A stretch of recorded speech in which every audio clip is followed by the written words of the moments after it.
o sonho, né, era o clique de graça. Quanta gente eu vi começando que tinha que economizar filme. Podia ter aprendido muito mais, bicho. Então, assim, eu falava, a hora que tiver o clique gratuito, a gente vai chegar a hora é a época de ouro da fotografia. Não foi bem o que aconteceu. Mas isso, a gente está aqui. Daqui a pouco sobe. A gente vai ter que inventar uma nova forma.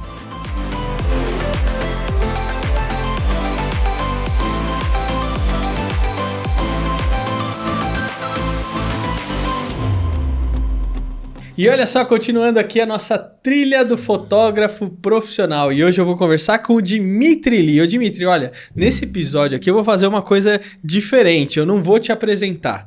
Você vai se apresentando ao longo do nosso papo. Pode ser? Pode, lógico. Então tá jóia. Ó, primeiro eu queria te agradecer por você ter vindo aqui, aceitado bater um papo comigo, viu? Eu que agradeço. Dimitri, que tipo de fotógrafo você é? Ou que tipo de fotógrafo você se considera? Não, pergunta difícil, né? Difícil? É. Olha, eu tô colocando em prática o seguinte, que a gente fez uma série aqui comemorativa de 100 anos de rádio no Brasil. E eu trouxe vários radialistas aqui. E o podcast ele é um programa de rádio. E aí um dos caras falou, que para mim, o Marcelo Duarte, falou assim, o mais importante numa entrevista é a primeira pergunta. Aí eu falei, então eu vou me empenhar bastante para fazer as primeiras perguntas. Então, tô começando o exercício aqui. Então, que tipo de fotógrafo você é, Dimitri? Ou o tipo de fotógrafo que você se considera? Então, não tem uma resposta simples para isso. Tranquilo. Bom, primeiro, obrigado, Fernando, estar aqui. Imagina, prazer é meu. Eu já fiz de tudo. Eu comecei a fotografar aos 15, tô com 61.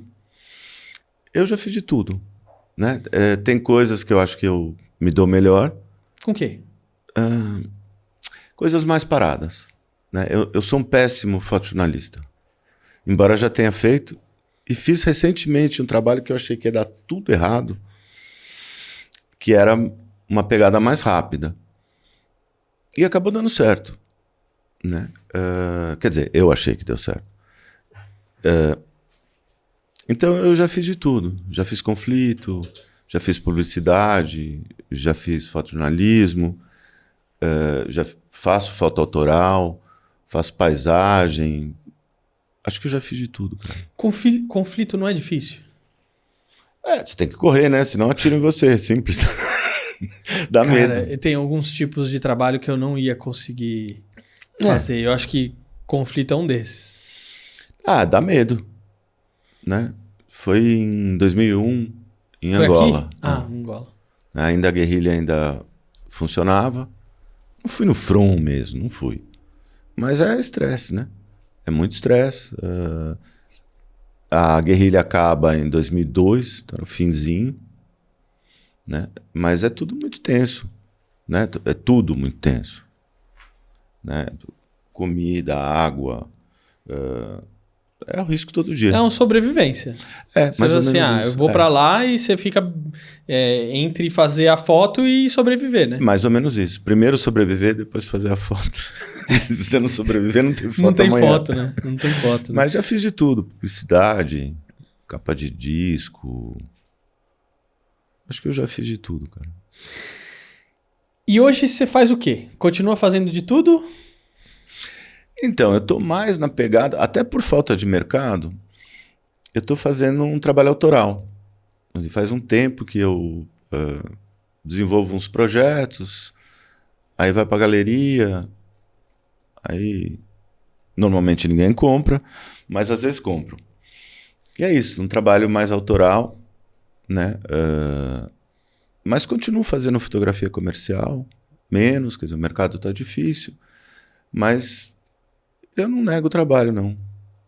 Quando você faz um trabalho autoral, igual esse que você está comentando, normalmente o fotógrafo já atingiu um estilo próprio. Sim. Uma dinâmica de trabalho e um trabalho que a pessoa bate o olho e fala assim, isso aqui é do Dimitri. Sim, tem assinatura.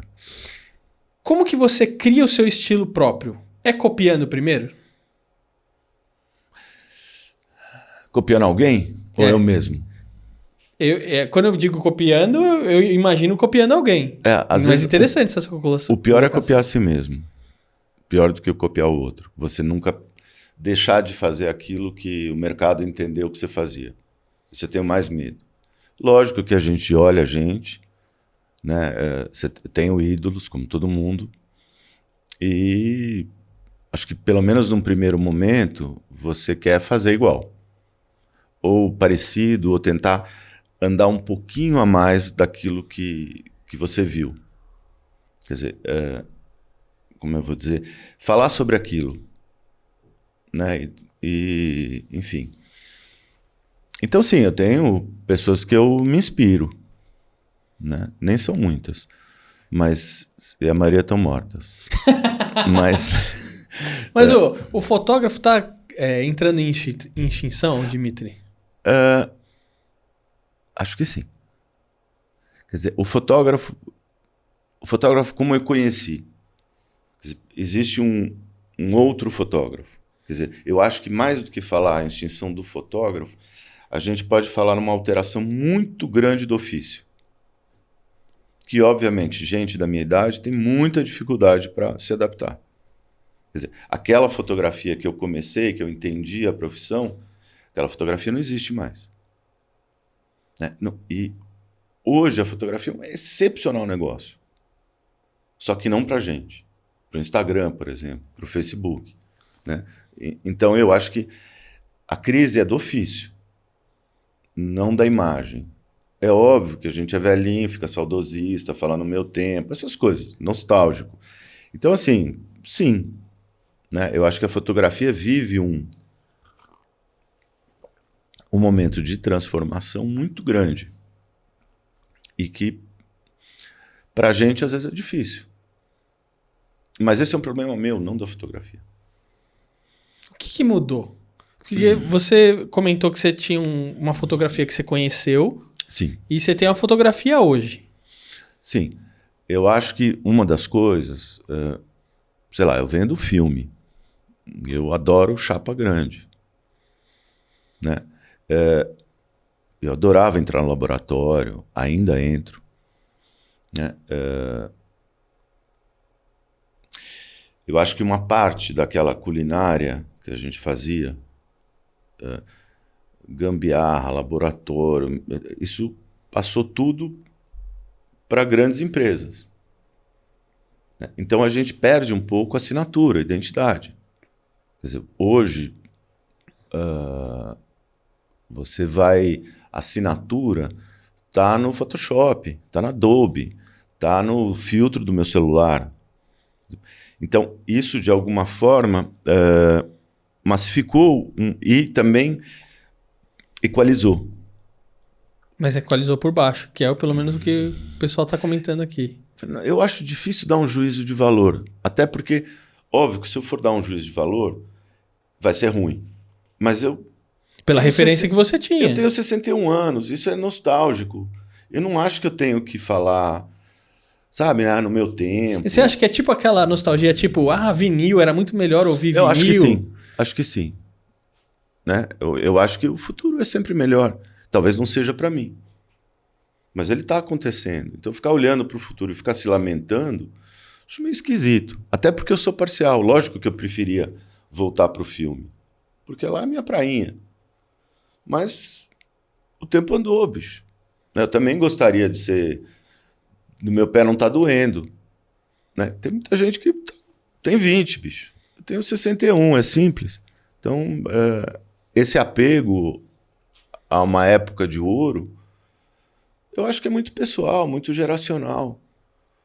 E, não sei, acho meio lamento, sabe? Não gosto muito disso, não.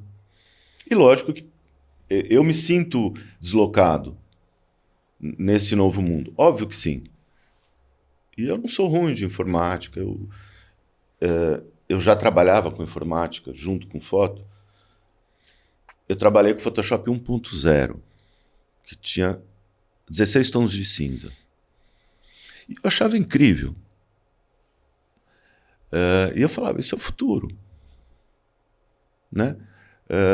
E eu tinha até uma certa ansiedade que aquilo se desenvolvesse, para saber como seria a minha foto depois.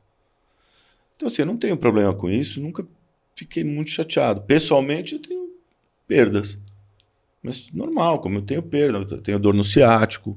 Pô, tá normal. Você comentou do analógico, né? Tem gente hoje que não sabe o que é fotografia analógica. Né? Então, por exemplo, você passou vindo para cá, né? Antes de vir na sala, você viu que a gente tem um museuzinho ali. Tem uma nota de R$1 ali.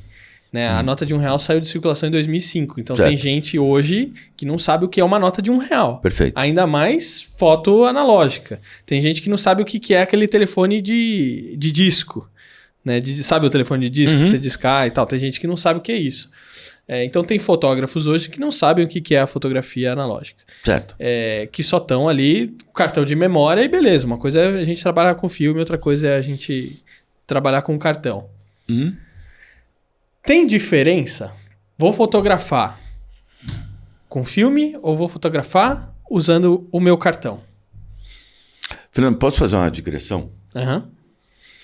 Primeiro, eu tenho reservas com o termo analógico digital. Né? Isso faz parte desse novo mundo. A gente se apropria de coisas e a gente esquece de olhar profundamente o que essas palavras querem dizer. Então, o senso comum, quando você fala digital, você vai associar com coisas modernas, com esse novo mundo. E o analógico é velho.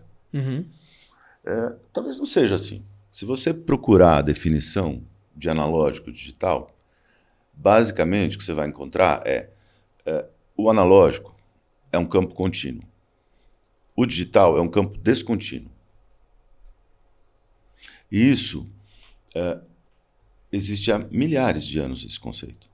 Quando os gregos procuravam o átomo, eles estavam procurando um campo descontínuo na matéria. Porque isso faz muito melhor na conta. Tá? Então, se você pegar um piano é um instrumento digital. Porque entre o si e o do, não há nenhum som que você possa fazer. Tá? O violino já é um instrumento analógico. Entre o si e o do, porque eu não tenho traste, eu posso tocar infinitos sons. Então, é basicamente isso. E piano, né? O cravo é um instrumento digital, que é o pai do piano. Né? E pior, o piano já é mais analógico do que o cravo. A grande diferença é que ele tem sensibilidade na nota. O cravo não. Como ele puxa, ou você apertou ou não apertou. Né? No piano não. Se eu apertar forte, o volume sobe. Se eu apertar fraco, eu toco baixo. Por isso o nome inteiro do piano é piano forte, que é fraco e alto. Né? E a gente chamou pelo apelido só de piano. Então esse conceito é um conceito humano. Né? Mulher grávida é digital. Ou ela tá ou ela não tá. 0 e 1. Não tem meio grávida, né? Não. Mulher apaixonada é analógico. Porque tem graus de qual os nível, né? infinitos que você quiser. Né? Então esse conceito... E mesmo ela apaixonada pode tacar uma panela na sua cabeça, sim, né? pode estar meio apaixonada, 1/10. Uma escada, né, é digital. Entre um degrau e outro, eu não tenho nada. Uma rampa é analógica.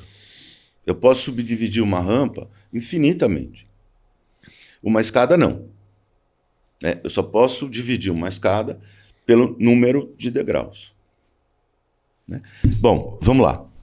Vamos à fotografia. Essa fotografia de filme, o cristal, que a base é o cristal de prata, embora você tenha outras, mas vamos falar do cristal, os outros também funcionam assim.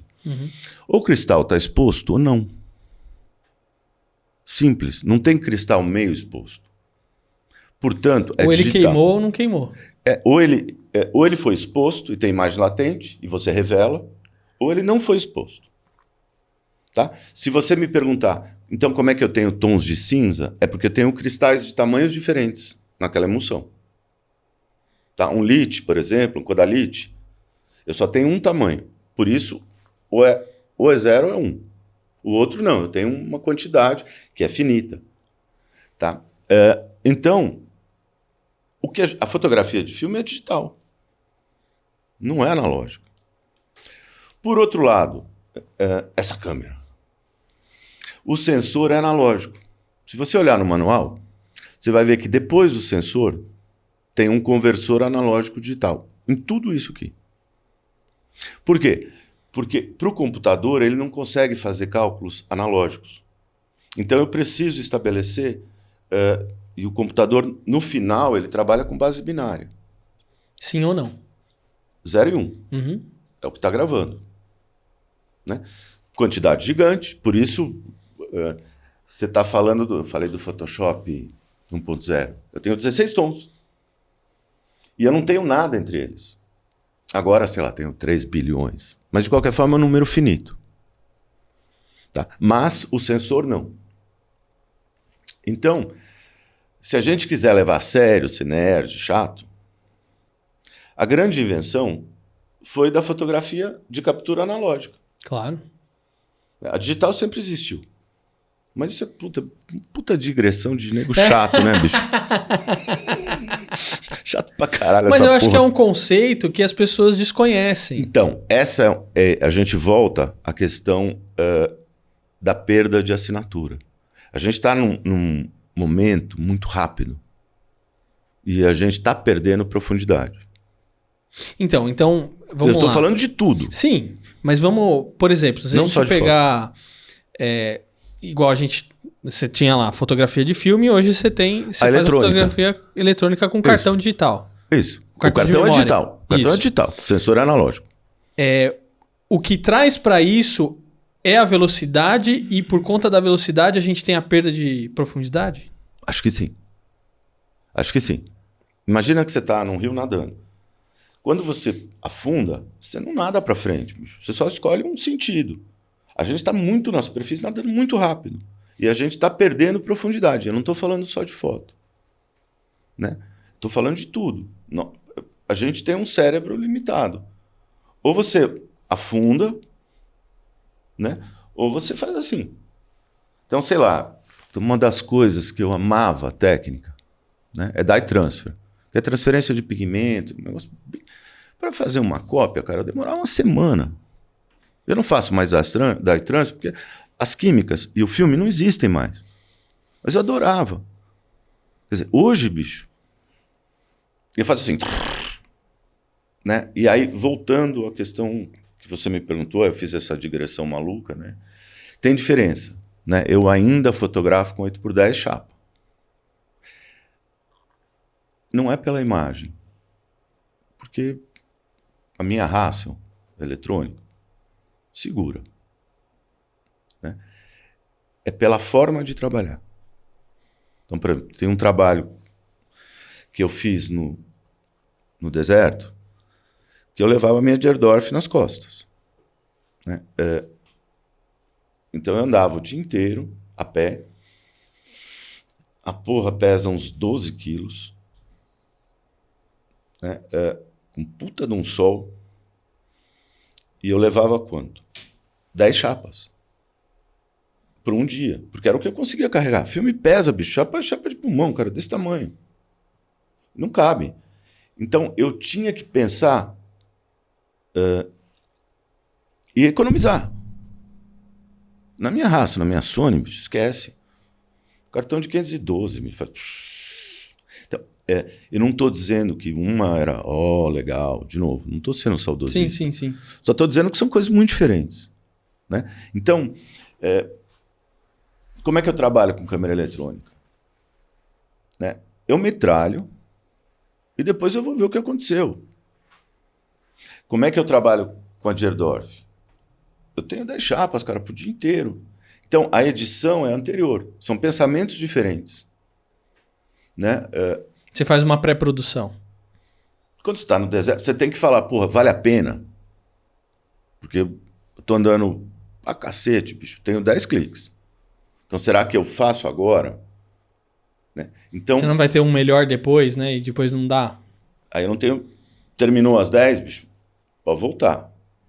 Se andou 4, 5 horas, você vai voltar pro carro. Né? Então, são raciocínios diferentes. Né? Com a Sony, então, que é muito mais rápida que a Hasselblad, ponho 2 cartões de 512, bicho. Perdão. Metralha.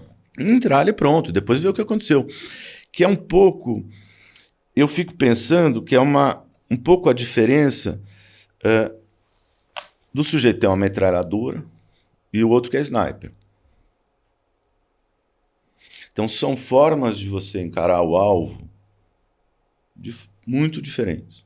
Mas aí, vamos lá, vamos pegar esse exemplo aí, que tem um amigo meu que também usa esse exemplo para o mundo corporativo, do sniper e da metralhadora. Porque assim, na metralhadora você sai atirando, se cair, caiu e beleza. Só que às vezes a pessoa que caiu nem era a pessoa que você queria que caísse.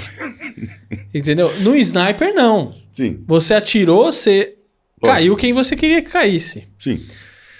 Não dá pra gente começar a resgatar isso pra fotografia hoje? Pra fotografia com câmeras eletrônicas? Porque assim, a gente tá falando numa questão de parar, raciocinar, entendeu? Prever e se aprofundar antes da gente tirar uma fotografia. Não só simplesmente sair metralhando. Não dá pra gente resgatar isso? Eu acho que não a curto prazo. Acho que a gente vai ter que fazer a sua geração que vem um pouquinho abaixo da sua, vão ter que ter um pensamento crítico sobre isso lá na frente. Eu vou estar morto-cego, né? E rever. Né? A gente está num outro momento da história. Acho que sim, em algum momento, isso vai ter que ser feito. Né? Eu não acho que é tão logo. Né? Você me perguntou dos ídolos. Né? Um dos ídolos é um cara chamado Ansel Adams, para mim. Né? Ele tem ele morre em 84. Ele tem um livro, ele tem 3 livros, né? Que são técnicos, maravilhosos. Né? Mas ele faz o prefácio. E é uma pena que ele não tenha escrito mais sobre conceito de fotografia, não só sobre técnica. E ele só usava PB e chapa 8x10. Muito pouco 6x6. Basicamente, né, uma câmera igual à minha. Fico feliz de ter conseguido comprar uma câmera igual a dele. Não é a câmera igual a minha que é igual a dele.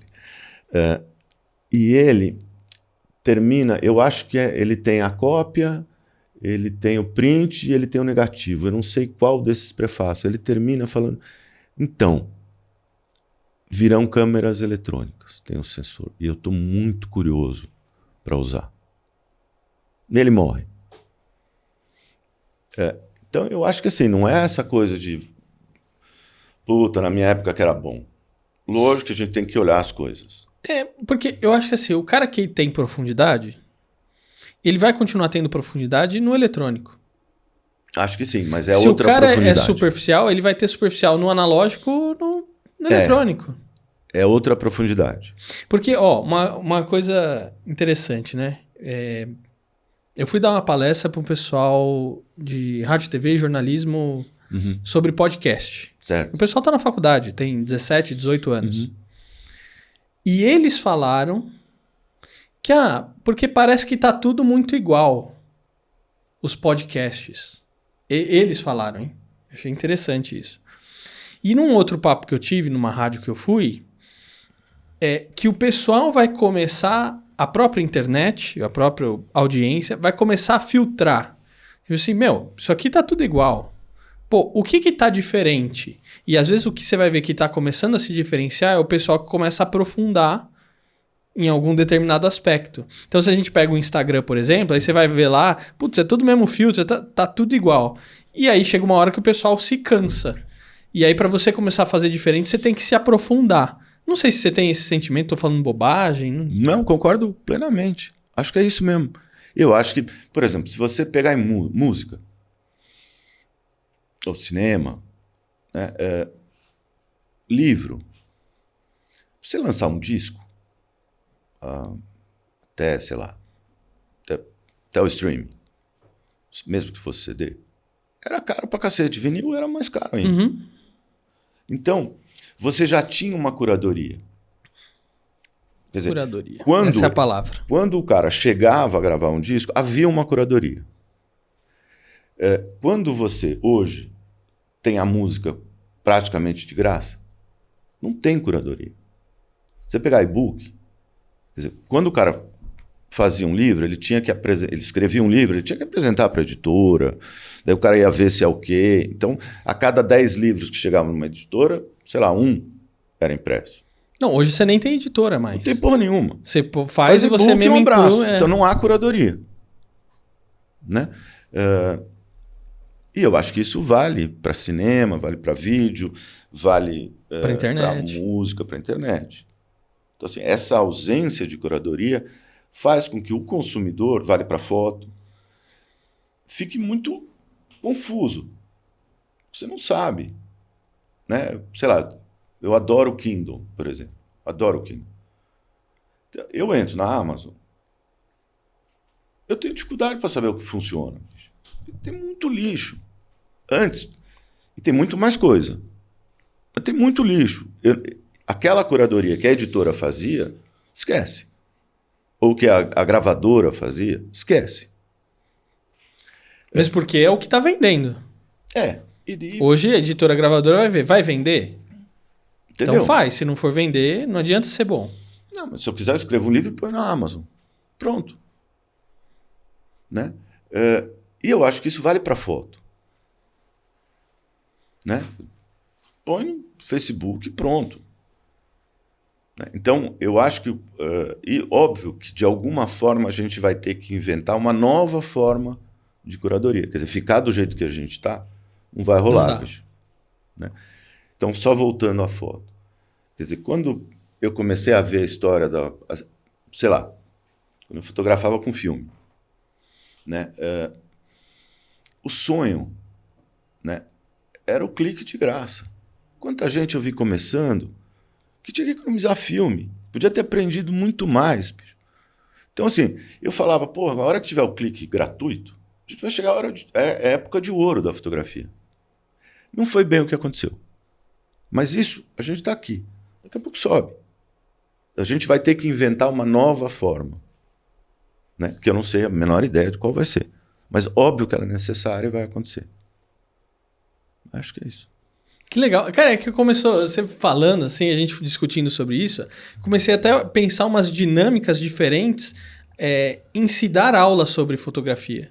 Porque também a maneira que você, quando você aprende, isso considerando que a pessoa faça um curso, também é diferente. Mas imagina uma dinâmica que a pessoa assim, pessoal, a gente vai fazer uma saída fotográfica, por exemplo. E aí, quando a pessoa volta da saída fotográfica, tem 200 fotos na câmera, né? Só que é o seguinte, a gente vai fazer essa saída fotográfica e essa saída vai ter, sei lá, 3 horas de duração, 4, 5 que seja, e você só vai poder fotografar 5 fotos. São 5 cliques que você vai poder dar. Já tô dando quem quiser colocar isso aí em prática, já começa a colocar. Será que a gente já não ia ter fotos melhores a partir dessa saída fotográfica com isso? Muito provavelmente. Né? Por quê? Quando você tem o clique gratuito e praticamente infinito, né, você perde uma coisa que o Adams falava, que é a pré-visualização. Você não precisa dessa qualidade. Né? Eu não preciso olhar a cena e falar, não. Eu metralho, bicho. Né?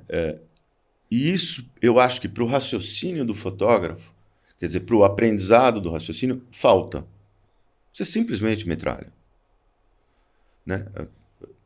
Qual é a necessidade hoje do sujeito ter um fotômetro? Um kelvinômetro para medir temperatura? Nenhuma. Tira uma, se saiu ruim, regula de novo. Um abraço, bicho.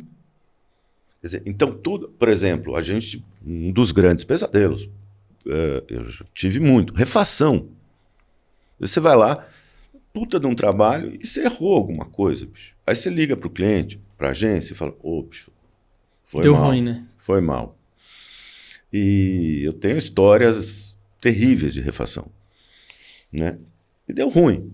Quer dizer, hoje em dia, ninguém sabe o que é refação. E para você evitar a refação, você tinha que tomar pré-cuidados, desde fotometragem, E isso implica em você educar o olho, que obviamente hoje não é necessário. Ponto. Né? Mesmo puta ISO... Bom, hoje 3.200 é baixo.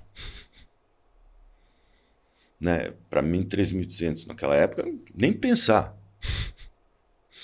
Né? Então, você não precisa mais de luz, de quantidade de luz. Precisa mesmo.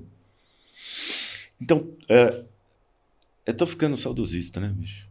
Mas não é, mas é que sabe, é que tem uma coisa. Não, mas é diferente, cara. Ó, vou tirar um. Porque você falou que isso não tá acontecendo só na fotografia, isso tá acontecendo em tudo. Sem dúvida. Né? Então, por exemplo, ó, eu acho que uma das coisas está aliada ao avanço da tecnologia, mas também à democratização. Sim. Então, vou trazer um exemplo que eu sempre dou pro pessoal. O pessoal já deve estar cansado de ouvir. Que é o seguinte: antes a gente tinha um oligopólio das mídias: TV, rádio, jornal e revista.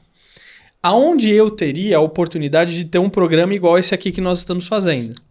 Eu teria que apresentar numa rádio ou numa televisão, ver se alguém ia gostar, topar e eles começarem a produzir, e aí talvez eu ia ser alguém, né? Sim. Com o avanço da internet, da tecnologia, isso democratizou. Eu tenho meu próprio programa na internet, mas eu tenho uma preocupação de levar um conteúdo relevante pro pessoal. Então, você imagina, eu sou formado em rádio e TV. Eu ainda tive a oportunidade de fazer revelação na fotografia. Mas, na minha época, uma ilha de edição era do tamanho dessa parede. Quem tinha uma ilha de edição em casa de vídeo? Não tinha. Né? O pessoal tinha que comprar uma... Começou agora, né? Comprar notebook ou edita no próprio celular. Só que essa facilidade traz uma falsa sensação de que você não precisa se preparar para fazer aquilo. Então é simplesmente eu saio filmando, saio gravando, ligo o microfone, falo um monte de bobagem e beleza. E eu não lembro nem... eu tô falando isso porque você tá falando que você tá virando saudosista. Mas olha, eu que sou mais novo do que você, já tenho uma sensação de que, lá atrás o pessoal tinha uma preocupação maior e hoje não... Sei lá, isso se perdeu. E eu acho que se dá por conta dessa própria democratização. Sabe assim, o pessoal não tinha nada e aí agora tem tudo e o pessoal... né? E aí vira essa zona. Concordo plenamente. Plenamente. E eu acho que o que vai acontecer é que né, a história é assim. A gente está num momento assim, em termos... E tecnicamente assim. Quer dizer, eu sou a favor da democratização. E a gente vai ter que ver o que vamos fazer com isso. A gente tem que ser a favor da aprofundatização. Olha só. Eu acho. Estão criando um termo aqui. Então, a gente tá aqui, o que é bom, o clique gratuito, todo mundo, eu acho do cacete. Né? Mas virou o caos. Né? A gente está vendo a imprensa discutindo o caos da informação. Né? E sim, acho que a gente está sofrendo com isso. Né? Mas, por outro lado, eu acho legal. Quer dizer, a gente, de alguma forma, vai ter que regular, e essa regulamentação vai ser diferente daquela que a gente tinha. A gente volta à questão da curadoria. Quer dizer, a imprensa está discutindo curadoria, bicho. Como a gente em foto está discutindo isso. Né? Eu acho que tem uma coisa, aí eu estou falando de toda a tecnologia, não só foto. Alguém descobre uma técnica nova, né? E não sabe bem por que descobriu. E nem o efeito que isso vai ter. E, às vezes, tem um efeito absurdo, né? E o cara que fez, ele só está discutindo uma técnica nova. Isso muda a sociedade. Então, aí depois você tem aquele momento que você vai falar, bom, tá bom, o que eu faço com essa porcaria? Né? Isso vale para tudo. Né? Normalmente, os avanços tecnológicos, eles acontecem antes dos sociais. Né? E depois você tem que ver como é que você vai dormir com esse barulho. Né? Eu acho que isso, na história, para mim, é muito claro. E na fotografia, sim. Quer dizer, o sujeito que inventou a fotografia a cores, não tinha a menor ideia, ele só estava olhando técnico, bicho. E depois a gente vai ver como é que a gente vai enfiar cor, bicho. Né? E eu acho que isso vale para tudo. O sujeito que inventou a bomba, bicho, que vem o cara... Porra, ele só estava fazendo a bagacinha de matéria transformar em energia, bicho. Ele estava achando muito divertido. Só que daí, porra, bicho, deu ruim, né? Deu ruim. A gente vai ter que regulamentar isso de alguma forma. Uma coisa que eu ia te perguntar, a gente estava no episódio anterior, eu falei um pouquinho com o Itaci, né? E o Itaci ele falou uma coisa interessante que é o seguinte: ser um fotógrafo profissional não necessariamente te faz um bom fotógrafo. Ou te faz tirar boas fotografias. Alguma coisa assim. Quem quiser lembrar, só assistir o episódio anterior. Então, eu ia te perguntar como é que faz para você ser um fotógrafo profissional. Mas eu vou perguntar o inverso. O que você precisa para tirar boas fotografias? Porque assim, na época que eu dei aula, o pessoal vinha na aula para saber que câmera eu tenho que comprar. Então, professor, que câmera e que lente que eu compro? Aí eu, não, mas não é isso. Não é assim. E você querer explicar... Aí, tipo assim, você dava um monte de aula, explicava um monte de conceito, aí no final do curso... Professor, mas que câmera que você acha que eu devo comprar? Eu, não, mas não é isso, entendeu? E aí você fica até, como professor, você fica às vezes até um pouco frustrado, né? Porque o pessoal acha que é equipamento. Para eu tirar uma boa fotografia, eu tenho que saber operar a câmera. E não é. Ou operar a câmera é uma das partes do processo. Sem dúvida. O que a gente precisa para tirar uma boa fotografia?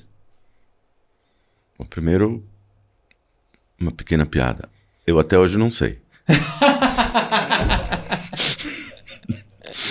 Mas eu tenho umas ideiazinhas. O Adams, que trabalhava com 8x10, né? Ele vai ficando velho. E ele fala dessa pergunta. Né? Que câmera você usa? Ele fala, a mais pesada que eu consigo carregar. E é engraçado que no fim da vida ele sai da Gerdorf e vai para a Hasselblad. Né? Isso tem muitas respostas. Quando você está falando de foto, você está falando de uma arte muito vinculada à tecnologia. É diferente, por exemplo, da literatura. Literatura, bicho, o cara tem o que ele precisa? De uma porra de um lápis e de um papel em branco, meu.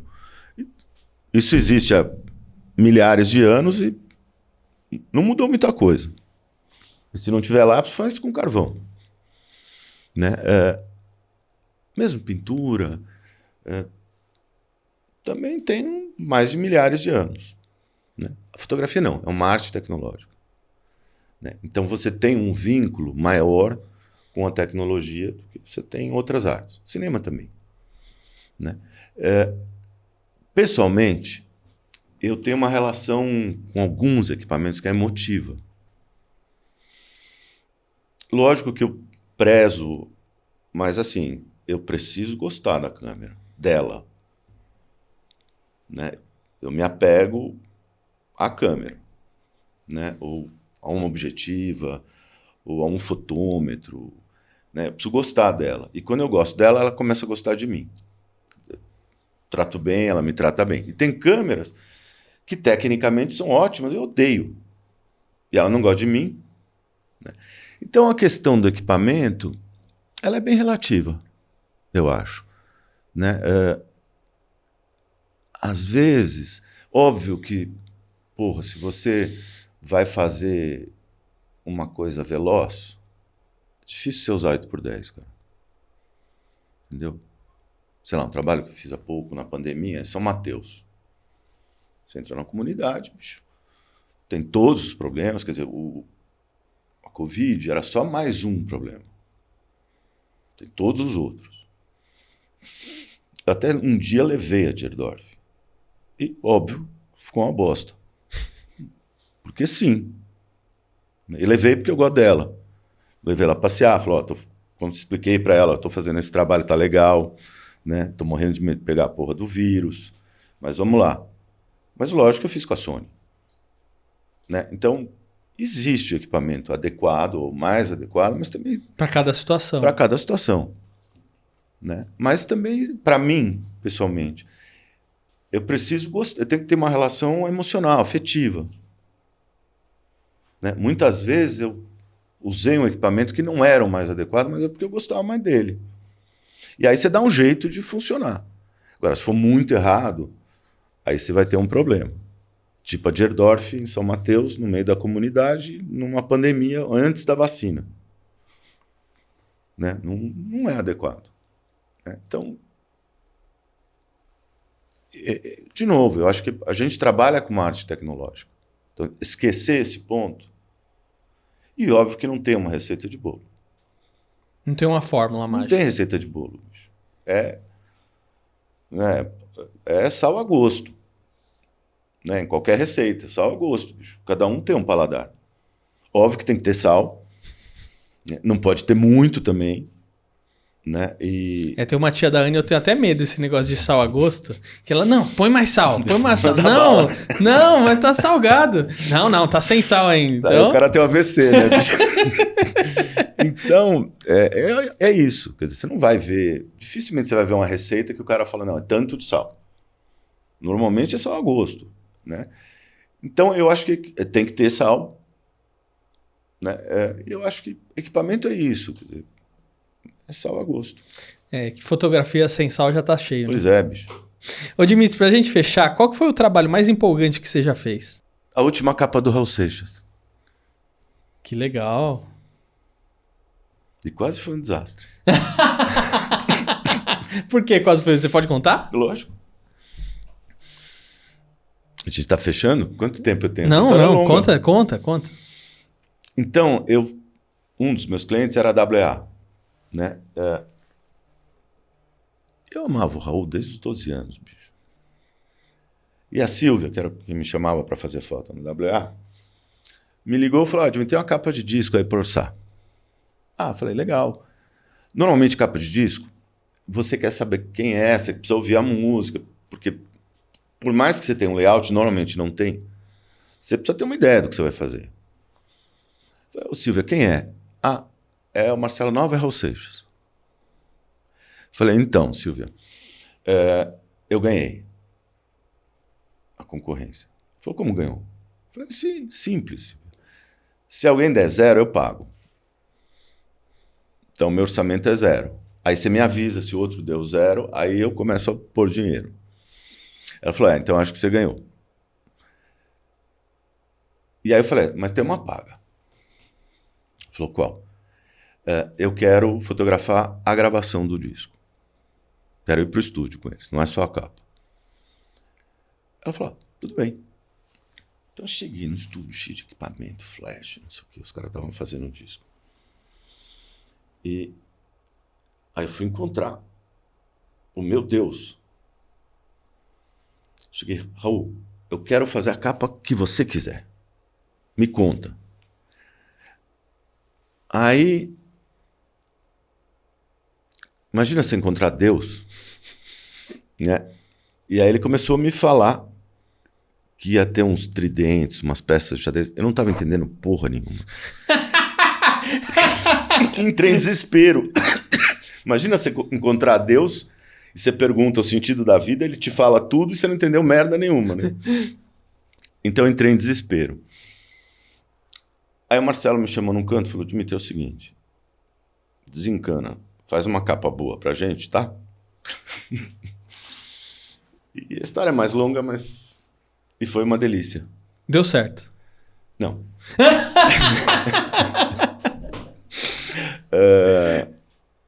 A gente vai pra técnica. Então, eu sou um bom laboratorista, né? Modéstia à parte. Fazia uns mais de 10 anos que eu não errava nada no laboratório. Eu tinha assistente, tinha laboratorista. Eu cheguei e falei, meus caras, falei, isso aqui eu vou voltar a revelar. E eu queria dar um twist. Então eu resolvi craquelar os filmes. Craquelar é uma mudança de temperatura. Você dá um choque térmico e a emulsão faz assim. Então ia ter um... E deu tudo errado, ficou uma bosta. Eu perdi tudo. Inclusive a capa. Meu, nunca tinha errado, cara. Fui errar com Deus. Aí eu liguei pra eles e falei, vamos... Deu ruim. Deu ruim, a gente vai fazer uma alternativa, que é a capa que ficou. E eu combinei com o Raul, com o Marcelo, eles iam entrar em turnê, lança o disco, eu falei, a gente volta pro estúdio, assim que vocês voltarem, porque eu errei. E eles, tudo bem. Aí o Raul morreu. Aí ele tá me devendo essa sessão de foto até hoje. Putz, grilo. Puta que história, hein? Isso vai virar corte pro canal, hein? Dimitri, Obrigado por você ter vindo aqui. Eu que agradeço. Compartilhar um pouco da sua história. Eu que agradeço. Compartilhar um pouco sobre fotografia, uma coisa que eu amo. Então, obrigado. Obrigado a você. E olha, você que está acompanhando aqui a nossa trilha do fotógrafo profissional, tá vendo como fotografia é muito mais do que simplesmente você aprender sobre o equipamento? Por isso que eu resolvi trazer todos esses caras que participaram dessa série aqui no canal. E olha, tem um curso que é para iniciante aí. Se você quer saber um pouquinho mais sobre fotografia, falar de diafragma, obturador, ISO, você não sabe nada sobre isso, eu tenho um curso que é gratuito. Eu tô deixando o link aqui na descrição. E ó, se você gostou, não esquece de deixar o seu like, o seu comentário e se inscrever no canal. E eu vejo você na próxima série. Tchau, obrigado. Valeu, Dimitri. Muito obrigado.